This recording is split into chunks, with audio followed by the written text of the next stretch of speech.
You've seen them everywhere, haven't you? Silently gliding down the street. No rumble from the tailpipe. No grimy gas station stops. Electric cars. They're the future, or so they tell us. The commercials paint a beautiful picture. A clean, green, high-tech world where our cars are as smart as our phones and twice as responsible.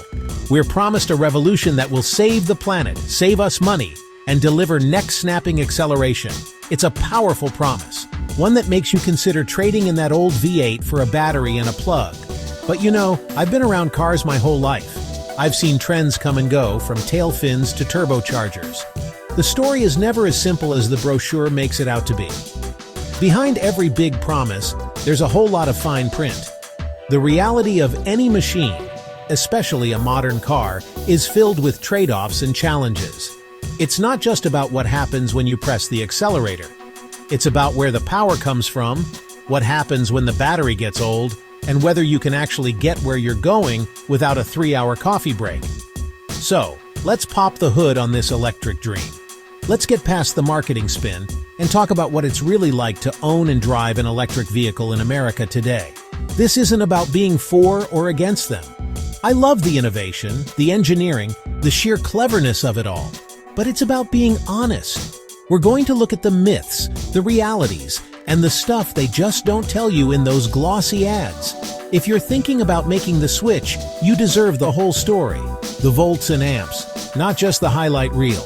We'll tackle the tough questions. Let's get started. One of the biggest selling points for electric cars is the zero-emission sticker you see on the back.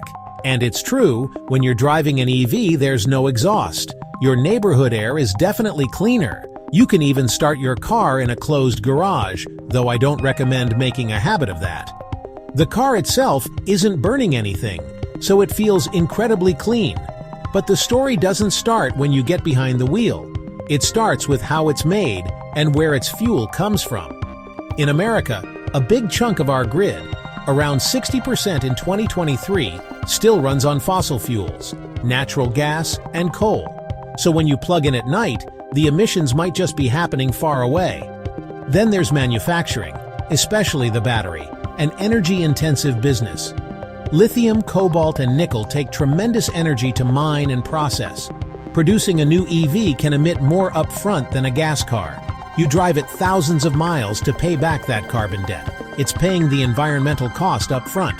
So, are EVs cleaner? It depends. Over the full life cycle in most of the US, EVs emit fewer greenhouse gases than comparable gas cars. But it's not zero.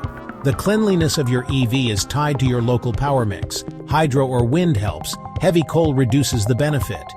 Zero emissions is a simplification. Fewer emissions is more accurate. Next, the cost question. Do you really have to be rich to drive electric? Stick with me.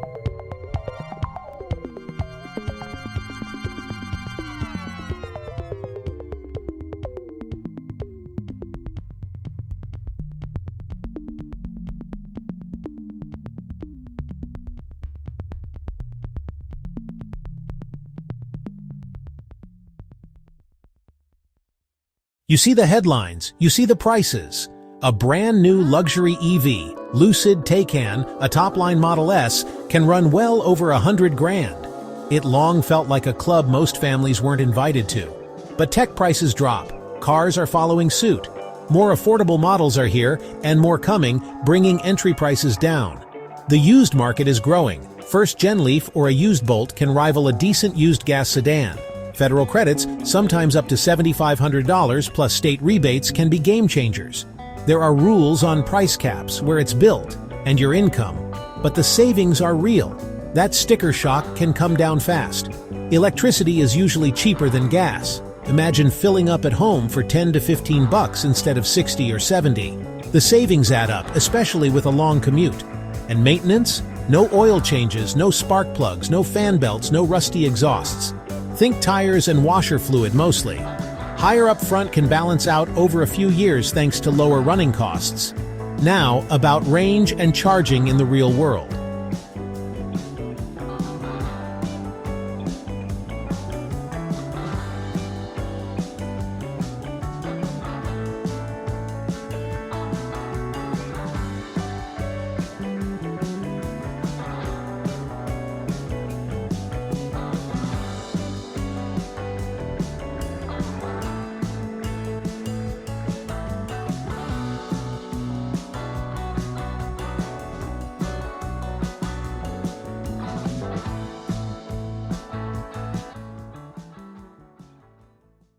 America is a big place, built on the idea of the open road, the freedom to just get in your car and go.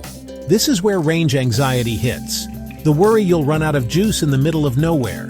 For daily driving, most modern EVs are more than capable. The average American drives under 40 miles a day. A 250 to 300 mile EV can cover a week's errands on a single charge. Plug in at night like your phone. Wake to a full tank in the morning. But for road trips, planning is everything. Route around DC, fast chargers, and check status. Sometimes stalls are full or down, adding stress and time. Cold slashes range 30 to 40% in deep winter. Battery and cabin heat draw power. 300 in summer can be 200 in winter. Be prepared. There are 2 charging experiences. At home, it's fantastic. Level 2 overnight, full every morning. Without a garage or dedicated spot, it's a different story. Public charging becomes a weekly chore. In cities and along interstates, it's decent and improving. Off the beaten path, gaps remain. Different plug types, speeds, and networks, often with separate apps, and reliability can be an issue. One study found over a quarter of fast chargers non-functional in a major metro. That stings when you're low.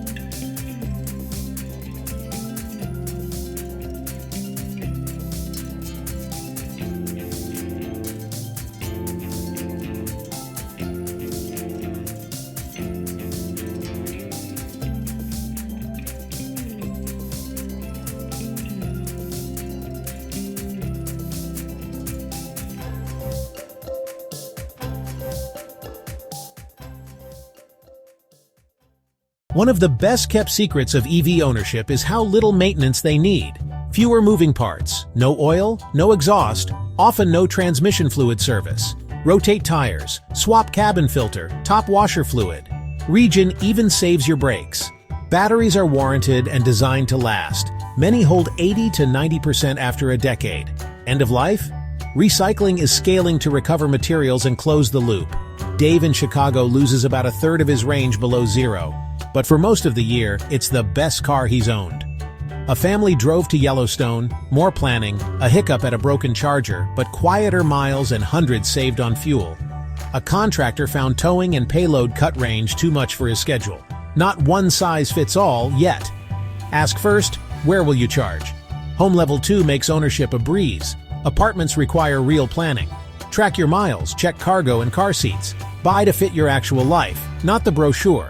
Run total cost of ownership with local gas and electricity prices. Include incentives. Test drive and even rent for a weekend. Experience beats 100 reviews. This transition is a marathon, not a sprint. Tech improving, infrastructure expanding, recycling growing. For many, EVs already fit. For others, gas or hybrid still makes sense, and that's okay. Be honest about challenges, keep innovating the grid and batteries, and offer choices at every price point. EVs aren't a magic bullet, but they're a powerful piece of the puzzle. Keep an open mind, do your homework, enjoy the drive. If this helped, don't forget to subscribe, like, share, and drop your questions in the comments. Just Rachel Family.